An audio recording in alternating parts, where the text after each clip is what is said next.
নমস্কার, আমি প্রিয়া। আমার সাধারণ দৃষ্টিকোণ চ্যানেলে আপনাদের সকলকে স্বাগত। আশা করি আপনারা খুব ভালো আছেন। সবাইকে জানাই পৌষ মাসের মকর সংক্রান্তির অনেক অনেক শুভেচ্ছা। তো আজকে যেহেতু মকর সংক্রান্তি, তো আজকে পিঠে পুলি উৎসব পালন করতে হয় বাঙালিদের। তো আজকে সেই কারণে আমি বানাবো দুধ পুলি। তো দুধ পুলি বানাবার জন্য প্রথমেই আমি চালের গুঁড়িটাকে অল্প একটু নুন আর গরম জল দিয়ে ভালোভাবে মেখে নিয়েছি, একটু শক্ত করে।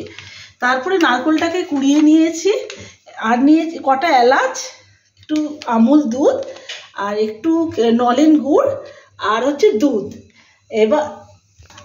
এবার গ্যাসে একটা কড়াই বসিয়ে নিয়েছি।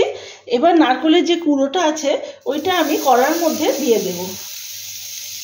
প্রথমে শুকনো খোলায় বেশ কিছুক্ষণ একটু নাড়াচাড়া করে তারপরে চিনি দিয়ে এই নারকেলের পুরটি রেডি করে নেব। নারকেলের কুড়ানোটাকে আমি শুকনো খোলায় বেশ কিছুক্ষণ নাড়াচাড়া করেছি।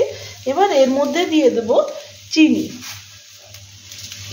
স্বাদ মতো একটু চিনি দেব, যাতে মিষ্টি মিষ্টি করে একটা পুর ভালো বানানো হয়। চিনিটাকে ভালোভাবে এর মধ্যে মিশিয়ে নেব। নারকেলের পুরটা আমার রেডি হয়ে এসেছে, এই যে লাল লাল মতো একটু হয়ে গেছে। এবার এটাকে আমি নামিয়ে নেব।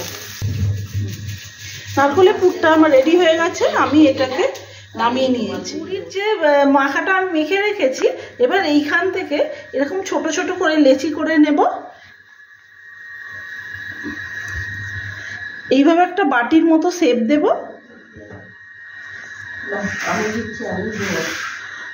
আর এই নারকেলের পুরটা এর মধ্যে ভরে দেব। তবে আমি মুখটা বন্ধ করে দেব।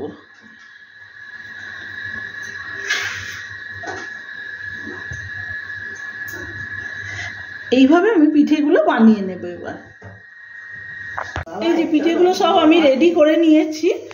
এইবার একটা গ্যাসের মধ্যে একটা কড়াই বসিয়ে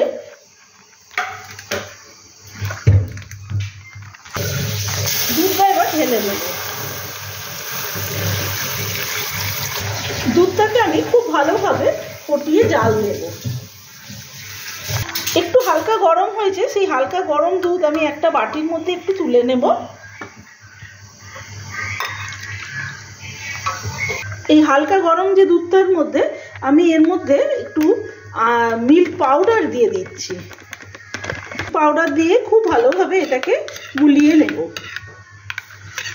দুধটা গরম হচ্ছে, এখন আমি কটা এলাচ ফাটিয়ে এর মধ্যে দিয়ে দেব।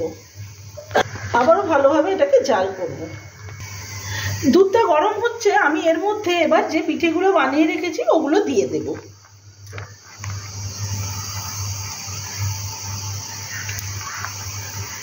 মিনিট আমি এই পিঠেগুলোকে দুধের মধ্যে দিয়ে সিদ্ধ করেছি, পুরো একদম সিদ্ধ হয়ে গেছে।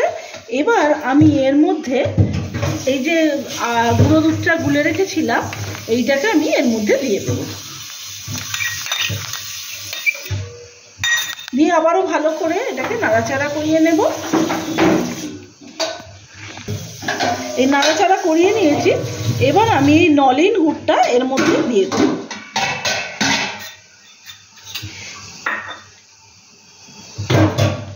দিয়ে ভালোভাবে হালকা হাতে এটাকে নাড়াচাড়া করাতে থাকবো।